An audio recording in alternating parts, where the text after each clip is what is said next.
রান্নাবাটি cooking চ্যানেলে আপনাদের সকলকেই স্বাগত জানাই। আজকে বানিয়ে নেব একদম বিয়েবাড়ির স্টাইলের নবরত্ন। চলুন তাহলে সমস্ত রেসিপিটা আপনাদের সঙ্গে শেয়ার করে নিই। আমার বাড়িতে থাকা যে সমস্ত সবজি আমি ব্যবহার করেছি সেগুলি হলো বরবটি, গাজর, ফুলকপি, পোরল, বেগুন, মিষ্টি আলু, ক্যাপসিকাম, করলা এবং সাথে নিয়েছি অল্প একটু বড়ি। বাস এই সব কিছু মিলে হয়ে গেছে 9টি উপকরণ।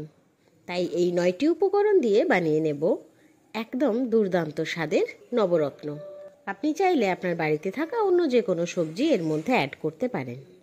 চলুন তাহলে কড়াই বসিয়ে দিই। এবার তো রান্নাটা শুরু করতে হবে। কড়াই বসিয়ে দিয়েছি, কড়াই বেশ গরম হয়েও গেছে, তাই তাতে দিয়ে দিলাম পরিমাণ মতো সর্ষের তেল। এবারে এখানে আমি বড়িগুলো একটু ভেজে নেব। এই যে বড়িগুলো রয়েছে এইগুলো না খুব হালকা, মানে এইগুলো বিউলির ডালের বড়ি, দোকানে রেডিমেড কিনতে পাওয়া যায়।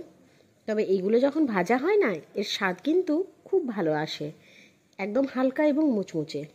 বড়ি প্রায় ভাজা হয়ে গেছে, তাই তুলে রেখে নিয়ে দিয়ে দিলাম করলাগুলো এখানে ডিপ ফ্রাই করে নেব। দেখতে দেখতে উলট পালট করে করলাও কিন্তু ভাজা হয়ে গেছে, তাই করলাগুলো তুলে নিয়ে ওই একই তেলে ফোড়ন হিসেবে দিয়ে দিলাম অল্প একটু রাঁধুনি। এরপর কেটে রাখা সমস্ত সবজি একই সাথে কড়াইয়ে দিয়ে দিলাম। আপনি চাইলে ভেজে ভেজে দিতে পারেন, কিন্তু তাতে তেলের পরিমাণটা একটু বেশিই হয়ে যাবে। তাই আর কি আজকে সব কিছু না আলাদা করে ভেজে একসঙ্গেই কষে রান্না করে নেব। এতে যেমন তেলের পরিমাণটা অল্প থাকবে, তেমনই হবে হেলদি এবং একই সাথে টেস্টি তো বটেই। একটু নাড়াচাড়া করতে করতেই সবজির মধ্যে দিয়ে দিলাম পরিমাণ মতো হলুদের গুঁড়ো। এরপর দিয়ে দিলাম স্বাদ মতো লবণ।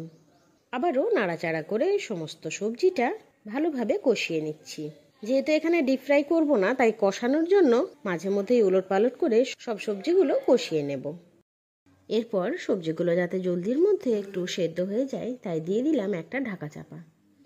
গ্যাসের ফ্লেম কিন্তু হাই রেখেছি। প্রায় 2-3 মিনিট পর ঢাকা খুলে দেখে নিচ্ছি। দেখুন কি সুন্দরভাবে সবজিগুলো প্রায় ভাজা ভাজা হয়ে এসেছে এবং তেলটাও সমগ্র বেরিয়ে এসেছে। তাই আবারও নাড়াচাড়া করে এরপর দিয়ে দেব এক এক করে বাটা মশলা। প্রথমেই দিলাম পেঁয়াজ বাটা। এবার পেঁয়াজ বাটাকে ভালো করে সবজির সঙ্গে নাড়াচাড়া করে একটু কষিয়ে নিচ্ছি। ভালোভাবে কষানো হয়ে যাওয়ার পর দিয়ে দিচ্ছি আদা এবং কাঁচা লঙ্কা বাটা। সেটিকেও ভালোভাবে নাড়াচাড়া করে অল্প একটুক্ষণ কষিয়ে নিলাম। দেখুন সবজিগুলো দেখতে কি সুন্দর লাগছে, তাই না? যেন সব রঙের রামধনু একই কড়াইয়ে চলে এসেছে। খুব সুন্দরভাবে নাড়াচাড়া করতে করতে সবজি প্রায় কষানো হয়ে গেছে এবং সবজিগুলো প্রায় 50% মতো সেদ্ধও হয়ে গেছে। তাই এইবার দিয়ে দিচ্ছি পরিমাণ মতো দুধ। পুরো সবজিতে এক ফোঁটাও জলের ব্যবহার করব না, শুধুমাত্র দুধ দিয়ে সবজিটা ফুটিয়ে নেব। শুধুমাত্র একটা উপকরণ একটা সবজির স্বাদ যে এতটা বদল করতে পারে, একবার রান্না না করলে সত্যিই বোঝা ভার। এরপর গ্যাসের ফ্লেম লো করে কিছুক্ষণ ফুটতে দেব। সমস্ত সবজিটা ভালোভাবে সেদ্ধ হয়ে যাওয়ার পর অ্যাড করে দিলাম ভেজে রাখা বড়ি এবং করলা। এবার অল্প একটু নাড়াচাড়া করার পর গ্যাসের ফ্লেম অফ করে দিলাম। দেখুন কি সুন্দরভাবে সবজি থেকে কিন্তু দুধের পরিমাণটা কমে এসেছে এবং সবজিও ভালোভাবে সেদ্ধ হয়ে গেছে। এরপর প্লেটিংয়ের পালা। গরম গরম ভাতে কিংবা শুকনো রুটির সঙ্গে যদি এই নবরত্ন পাওয়া যায়, তাহলে কিন্তু আর অন্য কিছু লাগবে না।